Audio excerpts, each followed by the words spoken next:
Hey, good morning, everybody. Hey, thanks so much for coming to another edition of the Practice Grad to Success Show. Hey, thank you, Len, Chris, Christi. A whole bunch of people are popping in here right now. So thank you so much. We've got a great guest here for you today. Now, before I introduce my guests, what I like to do is just talk about, this is the gratitude show. So I want to just mention some of the people that I am grateful for.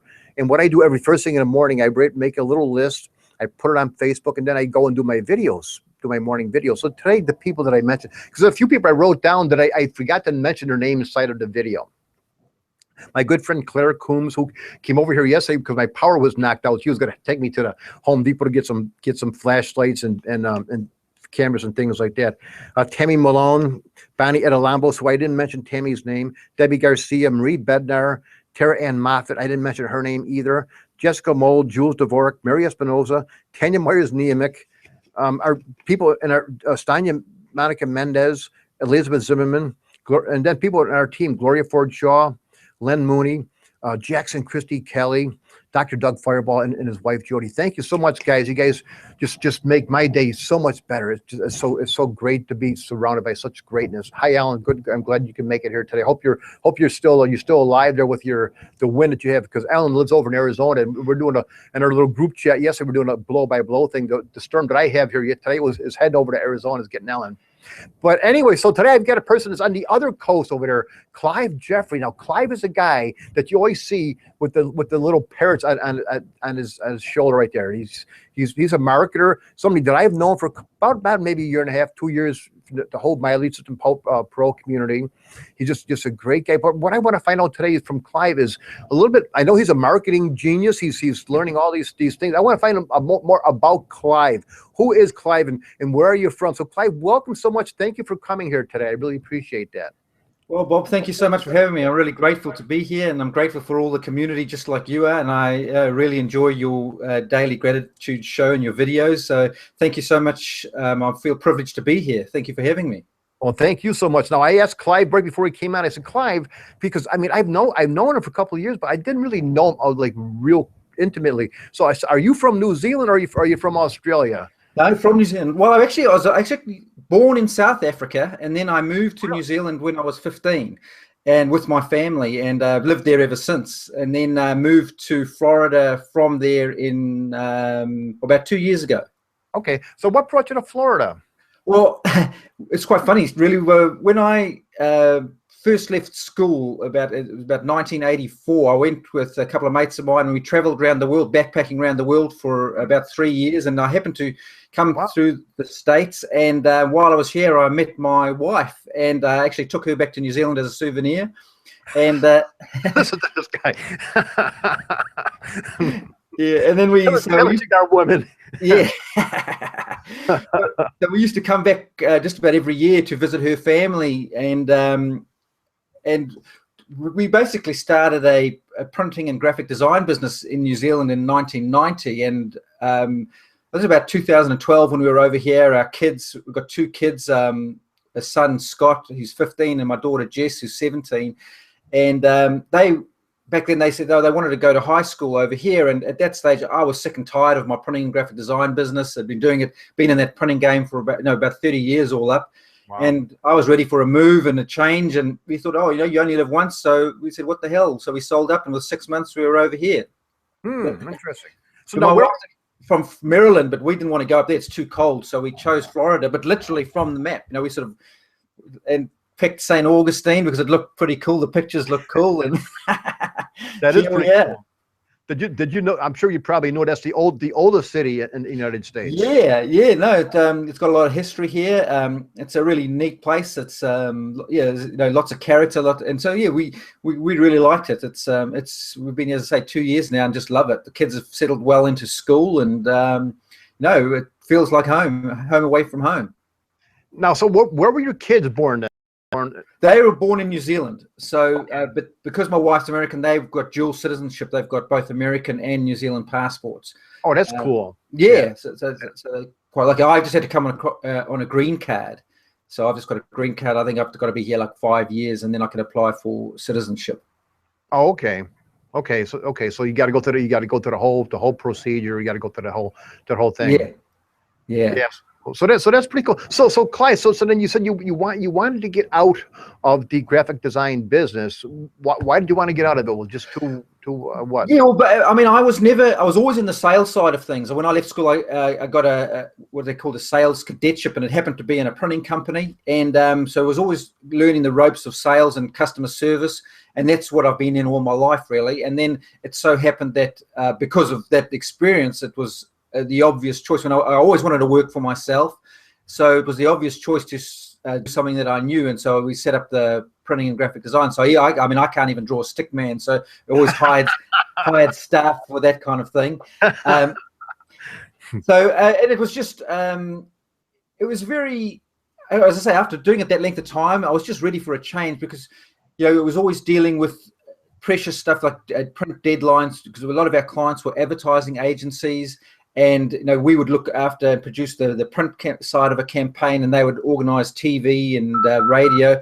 So we'd have to coordinate the printing to reach the marketplace, in time for all the other media campaigns that are going on. And it was just always, everything was under pressure. And we found that the longer you did it, the clients would change. Not so we used to deal with the same clients. Like a lot of our clients we had for like 18 years. But the staff in those companies changed, and they were always trying to make their mark on things, and it was just got tedious after a while. And so we ended up just selling the business, and came over here for a fresh start. And that's when I was really looking for something to do, and found the home business industry basically, and so started learning that. How long did it take you to learn the language? It's quite funny you say that, actually, because it's more the sayings that are so different. So like the hood of a car we call a bonnet, and bonnet, okay. The front, the hood, and then the trunk we call a boot, and right. The trash we call rubbish, mail we call post.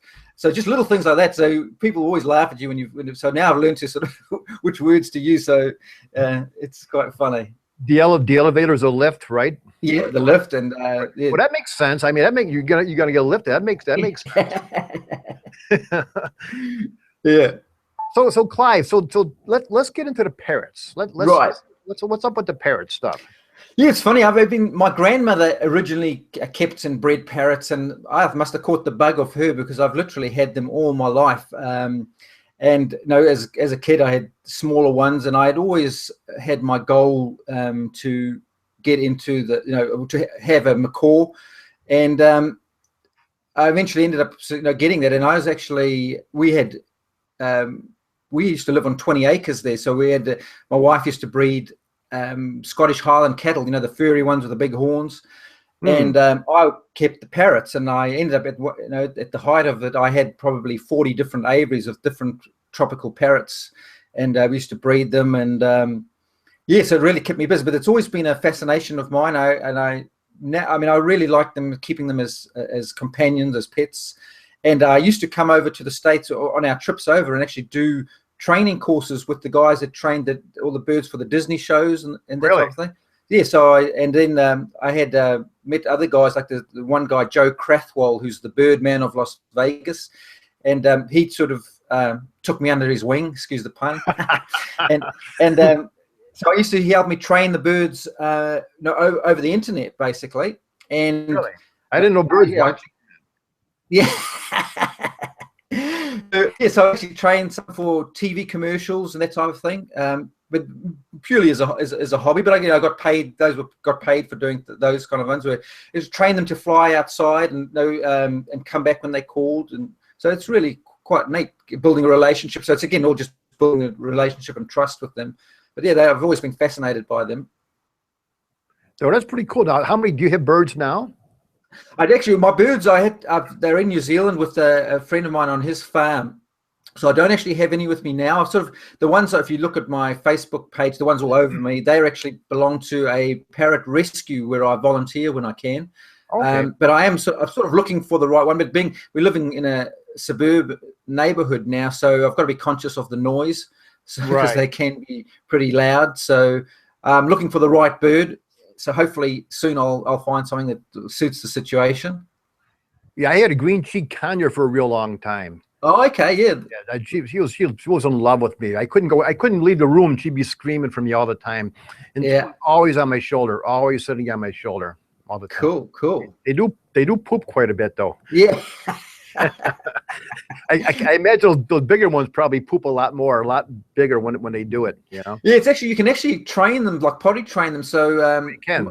yeah, because my ones were always free flighted, so they would actually fly to their perch and go over, do their business over there, and then come back again. So, but yeah, before that, I certainly was covered in it.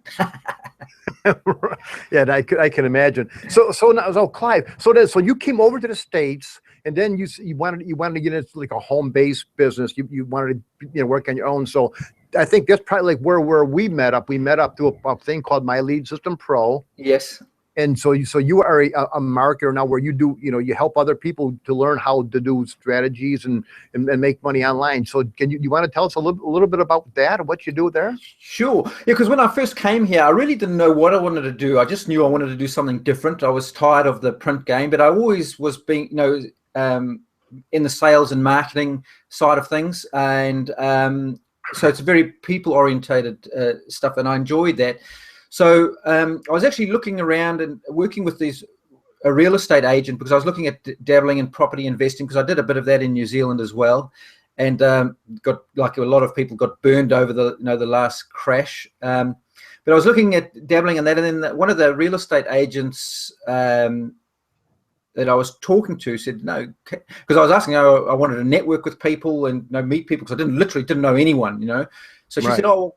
She said, it's funny you should ask. And she happened to be, in an MLM. And so she said, have a look at this.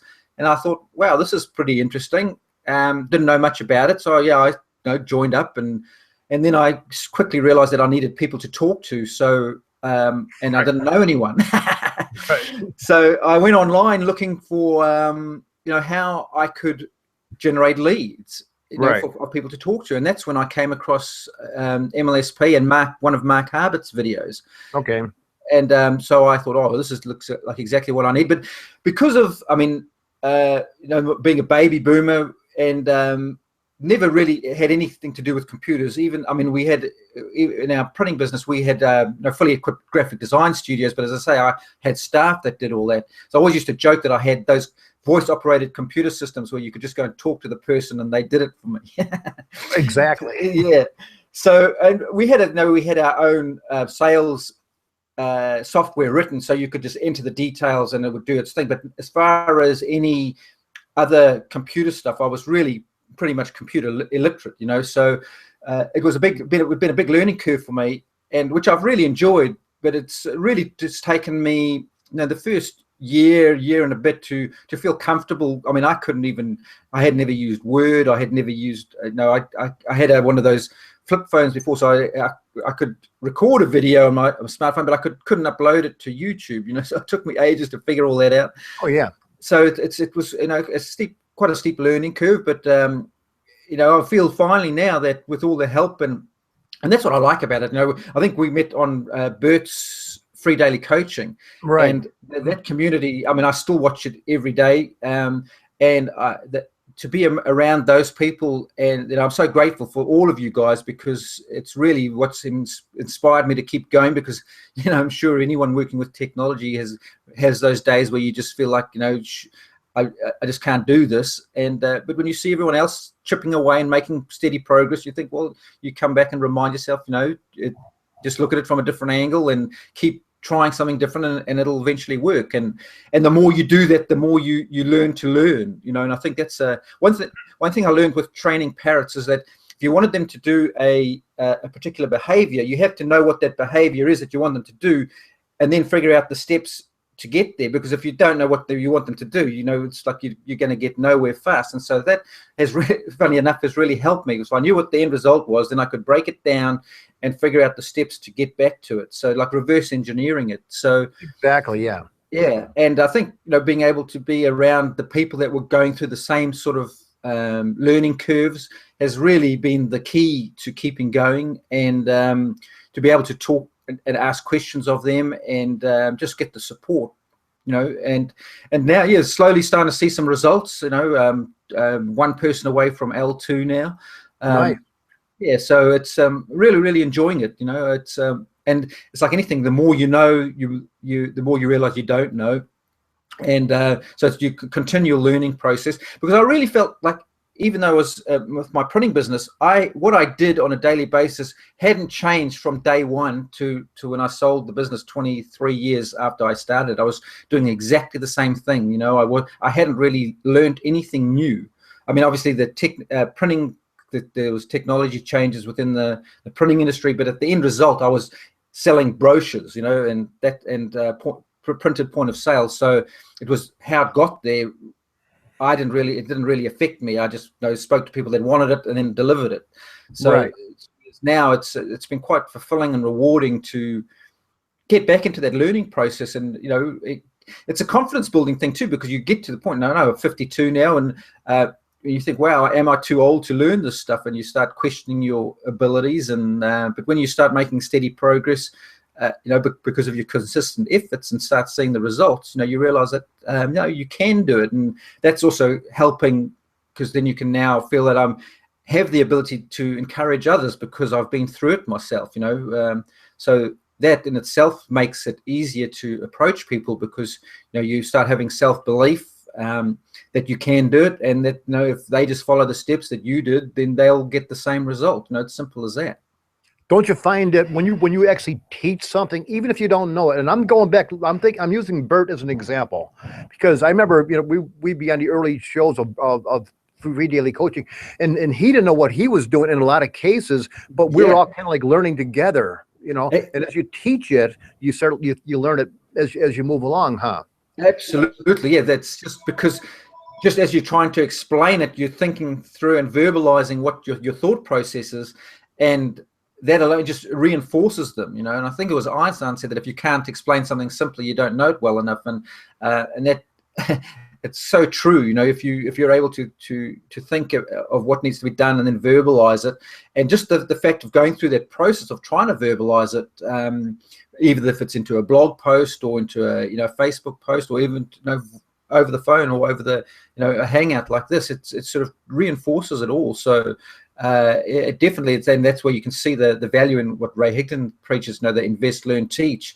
Because until you actually start, it's all very well to think you know it, but it's when you, and I guess that's what with the school systems, where they ask you to regurgitate it through an exam or a test, it forces you to be able to get it out, and that's when you really start to understand it, as you say. Right. And what would you say to somebody who says, well, I want to do it, but I don't feel confident or competent enough to teach it? What would you say to somebody like that? I think the big thing that I learned was that I always expected, and this is a confidence thing, that everyone else knew more than I did. And Right. And until you realize that all you're looking for, and I think Justice Egan says this, you're looking for the person that was you yesterday. So, and there's always someone out there that you can, and the more I do this, the more I realize that to be true. So, I mean, I'm not looking to teach Justice Egan anything. I'm looking for the guys that are behind me, that I can help and lift up. And there's plenty of them. There's far more people in that category than there are ahead of me. It's like anything. There's that pyramid. You've got the higher the tech skills, the less people are up there. So, there's a broad base of people, and I think, just the way the world's changing, you just look at how businesses are moving. We all, no matter what we want, we always probably go online to look for it before we go and actually purchase it. Even if we don't purchase it online, we do our research online. And I think it's definitely the way of the future. So people are definitely starting to realize that. And I think we are positioning ourselves quite well, because we are literally ahead of the curve, I believe, or on the crest of a wave. And if we keep pushing ourselves, and we're going to be able to eventually catch that wave and ride it forward to success. As that was one of the things that Diane was explaining last week, Diane Hockman.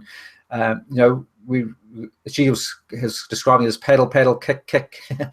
And it's literally like you're trying to catch that wave. Sometimes you feel the wave takes over, and you weren't quite ready for it. But if you keep perfecting your skills, eventually you're going to get there, and the timing's going to be right, and the wave's going to carry you forward. And that's when you hear these, and we saw it happen with Bert. He was struggling, and then all of a sudden he caught his wave, and wham, he launched his career, and he was L5 in no time. But it's because he did all the groundwork to be able to to be able to catch that wave, you know. So, and that's what I find encouraging. And again, it's grateful to be around all the people like yourselves, and seeing them, different people, like watching the growth in them all. Like Angel Belichowski comes to mind. Just watching her have, from this timid little person when we were first on Free Daily Coaching to now, wow, she's on Doug's show, hosting, and L2 leader, and and doing well in her primary company as well. It's just like, wow, this is just so cool to be to be associated with all you guys. It's just so grateful. Well, Chris Schaus is over here right now.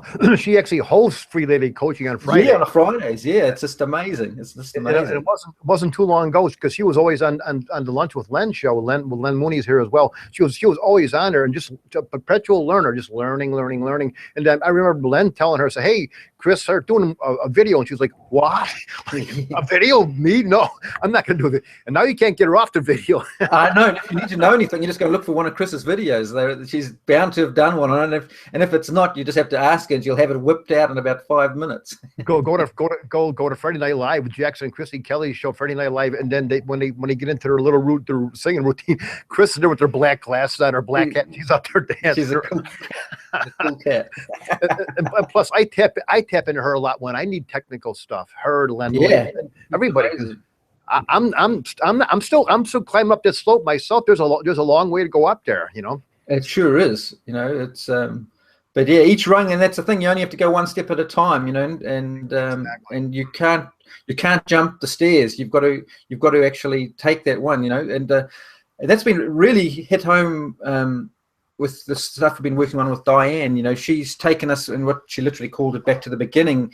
And it just reinforced the fact that you can't go and do a senior class when you're a freshman. If you're just going to be, you're going to flounder, you're going to fail. And that's why it's structured like that. You've got to start at the beginning, go learn that, master it, and move on to the next step. And I think everybody wants everything in a hurry. It's that instant gratification thing. We all think that, we all want to be this leader, and we try and copy them. But what we don't realize is that they aren't leaders that are up there. There's no point in trying to copy what they're doing, because they didn't get there because they were like that. They got there because they started here and took the steps to get there. So if we want to be like them, we've got to go back and copy what they did in the beginning and then follow them up. You can't jump ahead. They talk about overnight successes, and they'll say, "Yeah, it took me like 20 years to be an overnight success." People will say, exactly, and that's what it seems like too. And that's coming back to that being ready to catch the wave. But unless you've done the groundwork, you when those opportunities come, if you haven't prepared yourself, it's going to pass you by, and or you might have an instance in a little bit of success, but you won't be able to maintain it because you get found out. It's funny like that. You've got to do the work.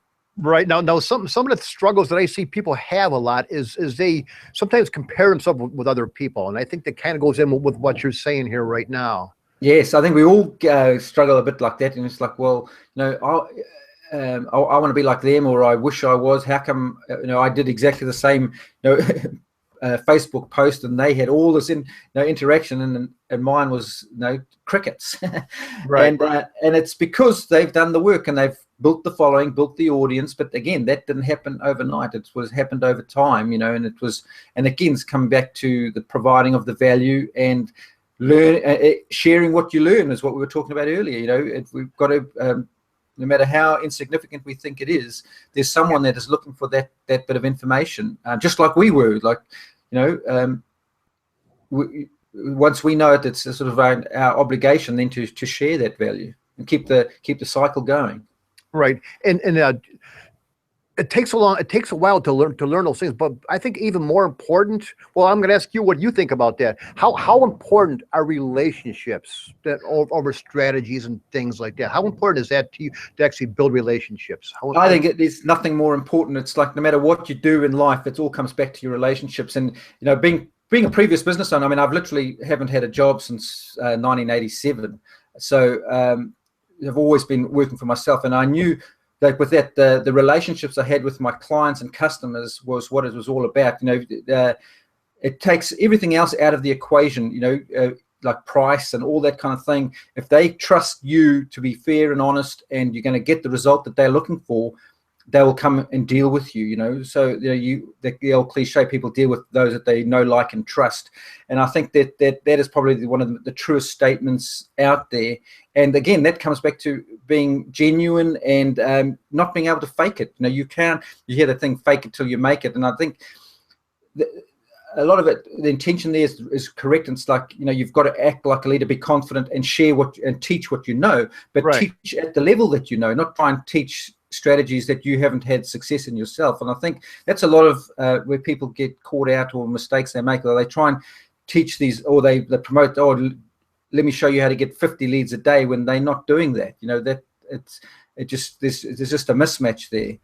So and that's going to affect the relationships, because it takes quite a while to build that relationship, but you can lose it just like that, you know. So it's, if you just take the long-term approach and you know, genuinely be, you know what they say, you've got to be interested, not interesting. And if you keep reminding myself, you know, that on a daily basis, and you know, when you're talking to people, genuinely trying to find out what their pains are, you know, rather than just trying to push whatever your products onto them. You know, really find out if it's going to help them, or what it is that you might have a range of things, but if you don't know what their needs are, you can't offer them the solution to it. So, and I think that's all comes back to building those key relationships. And if you want a sustainable business, and you know, that's what you've got to do. You want people that are going to come back and want to buy from you and deal with you over a long period of time. You know, you don't want to try and shortcut that. You might be able to get that quick instant sale, but if it's not what they're after, or it's you know, it's the wrong thing, you're going to burn that bridge, and you know, have to start all over again. And that's you know, it comes back to that retention thing. It's all, you see a lot of people do a whole bunch of quick recruiting, but then they have the attrition rates really high. So you're better off to go slow to go fast, as Diane and Bert teach, where you can build those relationships so people genuinely want to be around you, and they appreciate your honesty, that you know, they don't expect you to know everything. They just know that you know more than they did. So as long as you keep learning, then you can keep teaching, you know. So and it just comes back to being honest, and you know, and that's, to answer your question, you can't get anything more important in the relationship. Exactly. And you know, and I knew going in, we weren't going to have a lot of time to talk strategy. I know you have some great things to share. So will you come back on again shortly, sometime soon, and share some of the strategies that you had? I know you did it in lunch with Len. You shared some strategies. So I'd like if you can come back on here and share something. Yeah, I'd be honored to. Yeah, no problem. I'd love to do that. Yeah, because we're getting pretty close to the end. So now, before we go, and before I say what we got coming up, like in the next couple of days, who are you grateful for in life, and who inspires you? Obviously, first and foremost, my wife and kids. They, you know, that's what I do everything for. I'm very, very grateful for them. And as I say, I'm grateful to be able to have the opportunities that I've had to, you know, to be able to move around when I've wanted to. You know, led an adventurous life, and I'm grateful for all the people that I've met along the way. And I'm particularly, you know, going through the stage I'm going through now, I'm particularly grateful for all you guys at Free Daily Coaching, and you know, the whole MLSP community as a whole. You know, there's just so many that I would hate to start mentioning, because I know I'd leave someone out. But as those communities as a whole, you know, literally I tap into them every single day, you know, 7 days a week basically, and you know, I would be lost, and I know I wouldn't be keeping down the same path if it wasn't for them. It's so important to surround yourself with people that are kind of on a similar journey. Wouldn't you agree? Absolutely. There's no doubt about that. You know, and even though, you know, we all sort of have our own specific goals to get there, but we're as you say, we're roughly going in the same direction, learning the same things, but to achieve our own ends. But the fact that you know, we're going through the similar struggles, it just keeps you able to keep that belief going, you know, and be inspired by them, and realize that you're not the only one experiencing these things, and know if they can do it, I can do it. Yeah, exactly. Also, you shared some really great nuggets here. I know we didn't talk about strategies, but just coming from the heart, the authentic Clive. That's what we wanted to see today. We want to see that's the reason why you want to work with a guy like Clive. Now, Clive, how can people get a hold of you if they want to connect with you? My blog is clivejeffrey.com. My Facebook, just about everything is Clive Jeffrey. So for YouTube, Facebook, Twitter, Instagram, Google Plus, everything's just Clive Jeffrey. So if you want to look for me, just Google Clive Jeffrey. I've got the first 10 spots on good page on Google. Guy with the mustache and the big bird on his shoulder. There you go. So tomorrow on our show here, we're going to talk about relationships. Tomorrow we're going to talk about alignment, community, and connecting and caring. We're gonna have this 2 for Tuesday tomorrow. I've got Jackson Kelly and Len Mooney's gonna come on tomorrow. So it's a 2 for Tuesday. So everybody, if you want to come in, get some really cool stuff, come in tomorrow. And Wednesday, we talked about relationships on the Dr. Doug Fireball show about a week ago. There's a fellow named Stan Holden, and he wrote a book, Giving Candy to Strangers. It's an awesome book about building relationships in business without being pushy, like you're saying, build those relationships. So that's going to be a great show on Wednesday. So we're about out of time here, Clive, for today, but thank you so much for coming on. You're a man that I respect highly and admire you. Thank you so much for doing it. And I can't wait till you come back on and share some of these strategies that are going to help people with their businesses coming up real soon. Thank you so much for having me, and I'm very grateful to be here. And yes, I'd love to have the opportunity to come back. Yeah, we'll connect offline then. Okay, thank you very much. All right, thanks, Clive. Talk to you later. Bye, everybody.